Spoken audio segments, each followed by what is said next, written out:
Muy buenas a todos. Mi nombre es Jonathan Eduardo Cuadros Arias, soy estudiante de la Universidad Libre Excepcional Cúcuta y en el día de hoy les vengo a hablar todo lo que se debe saber sobre la letra de cambio.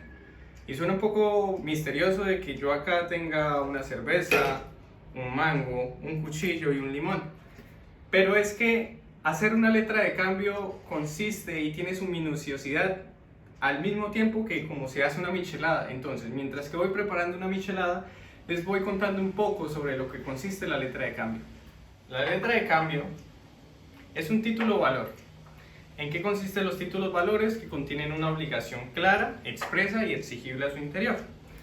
La ley no nos define qué es una letra de cambio, sin embargo, en los artículos 621 al 671 del Código del Comercio nos va explicando netamente en qué consisten los requisitos, las características de la letra de cambio. Se podría decir que la letra de cambio es una promesa de pago contraída por un deudor directo y que garantiza el pago de una obligación. Es por ello que muchas veces se da de que las letras de cambio se hacen mal hechas en Colombia, y es porque, al igual como acabo de servir la cerveza, la letra de cambio usualmente se llevan en dos personas cuando las partes que intervienen en ella son tres. En este caso estamos hablando del girador, quien es el creador de la letra de cambio, el girado, que es el principal obligado a pagar una obligación, y el beneficiario de la misma, quien es la persona que va a reclamar o realizar la acción cambiaria de la misma.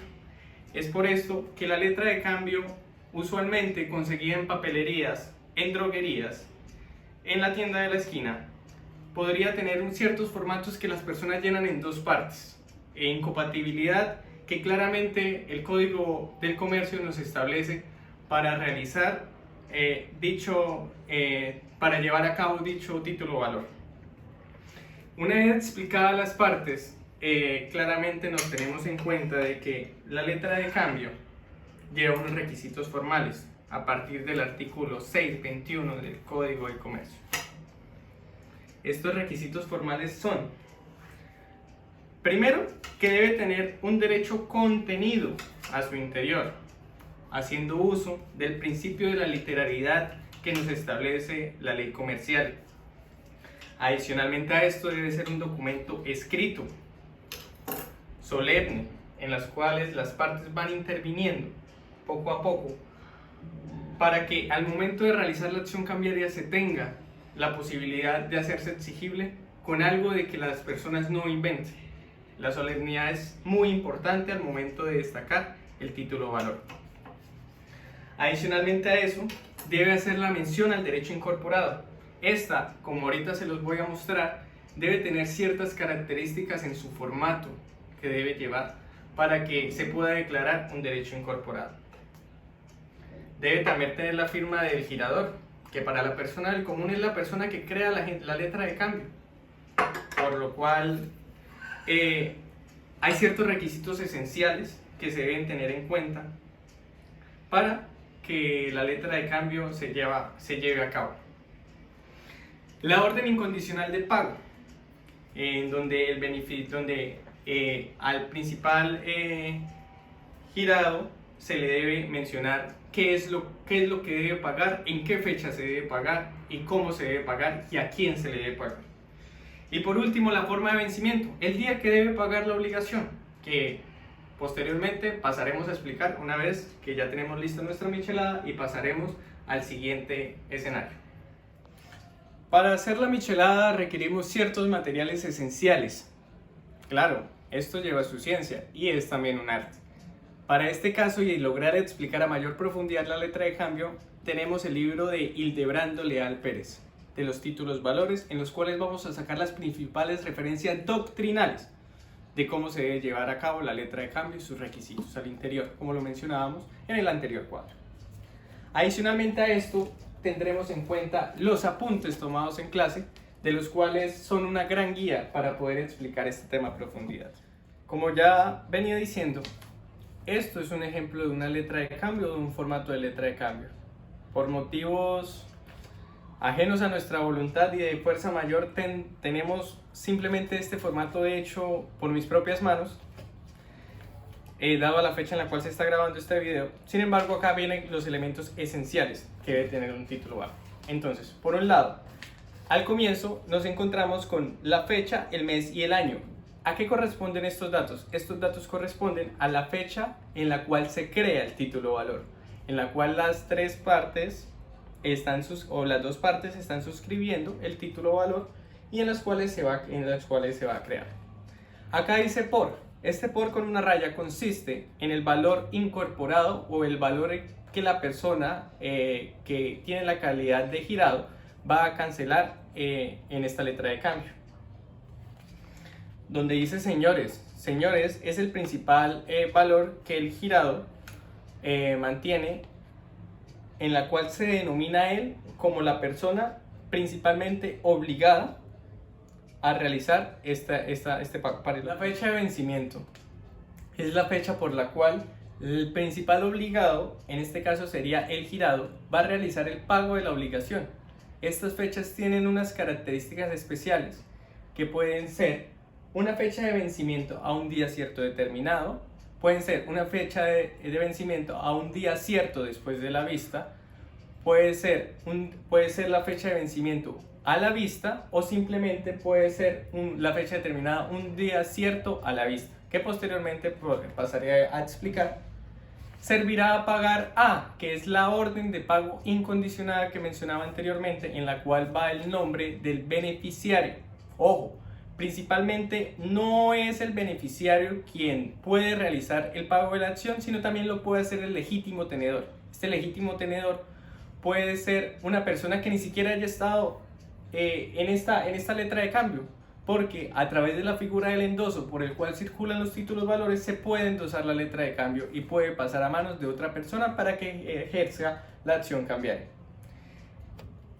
Dice, servirá a pagar a en este espacio en blanco usualmente se ha llenado la ciudad, el municipio o el sitio donde va a ser pagado el título de valor, y por último tiene la firma atentamente, la firma del girador, de quien crea el título valor. Claramente, al momento de que ya mencionaba los tipos de fecha de vencimiento, es importante aclarar de que la letra de cambio tiene la facultad de ser, que puede existir, de que la letra de cambio, de que el título de valor esté en blanco o de que el título de valor esté incompleto.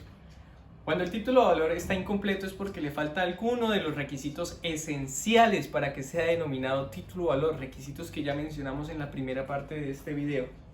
Y de que esté en blanco es que simplemente estén los espacios en blanco.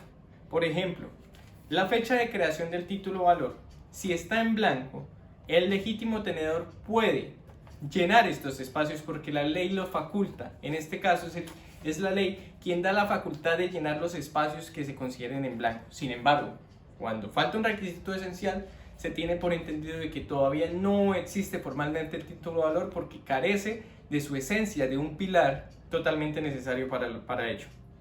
El girado, dentro de sus obligaciones, tiene la de presentar la aceptación de la letra de cambio ante el girador. Esto está contenido en la norma en el artículo 680 del Código de Comercio hasta el artículo 690 del mismo, por lo cual les pasaré a explicar de una manera muy breve cómo consisten los plazos de aceptación, dado que esto tiene unos términos dependiendo de qué tipo de obligación o de qué tipo de facultad tenga la letra de cambio, dependiendo de su vencimiento.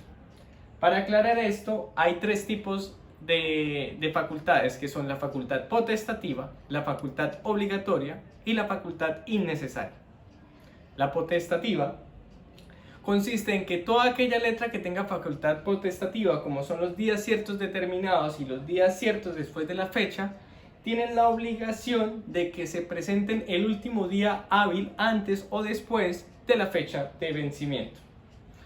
Entre las obligatorias, en las cuales cobija el día cierto a la vista, tenemos en cuenta que esta tiene un término superior dentro del año que siga la fecha de vencimiento para su aceptación.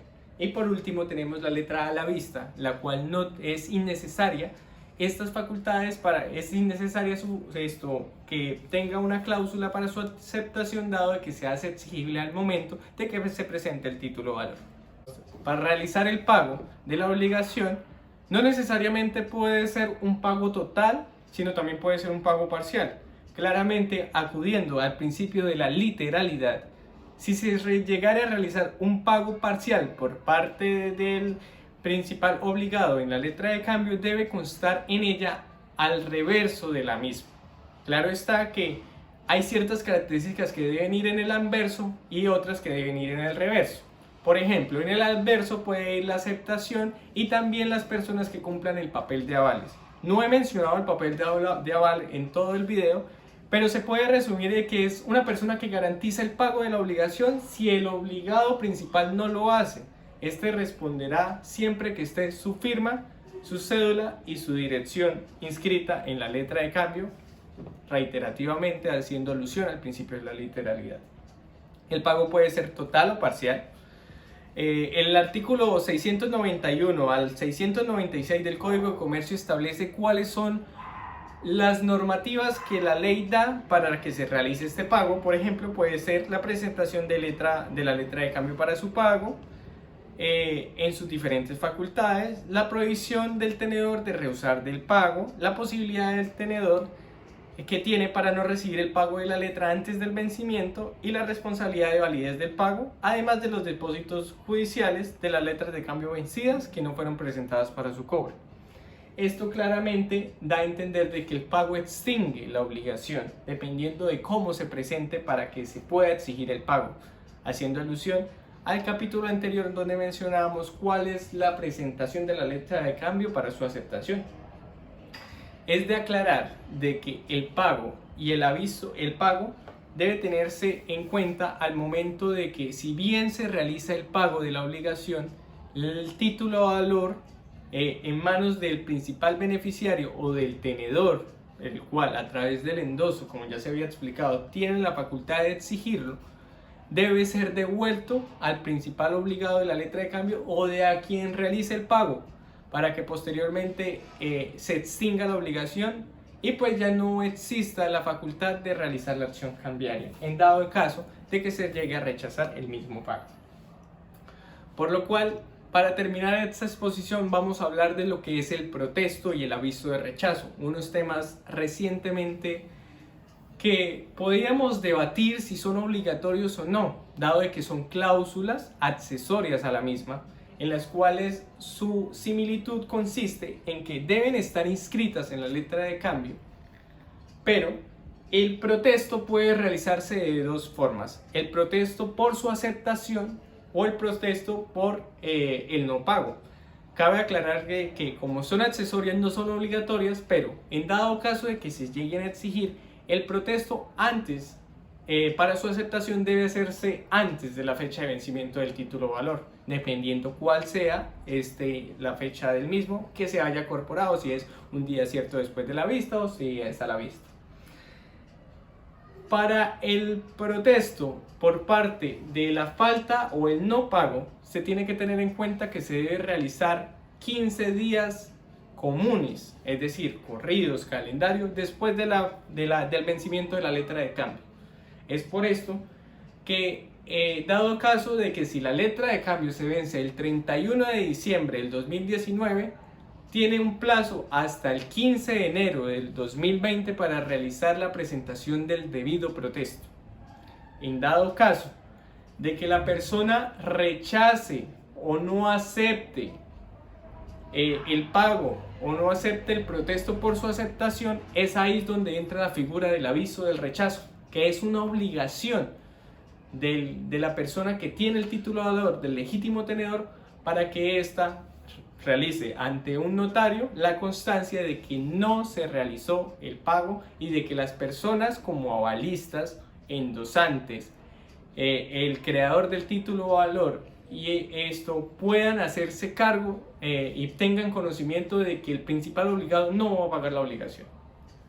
Cabe aclarar que si bien la persona que debe realizar el aviso de rechazo lo debe hacer ante el notario, solo es susceptible de que esta notificación llegue a quienes inscribieron su dirección y su nombre en el título de valor, haciendo otra vez alusión al principio de literalidad que rige mucho en los títulos valores.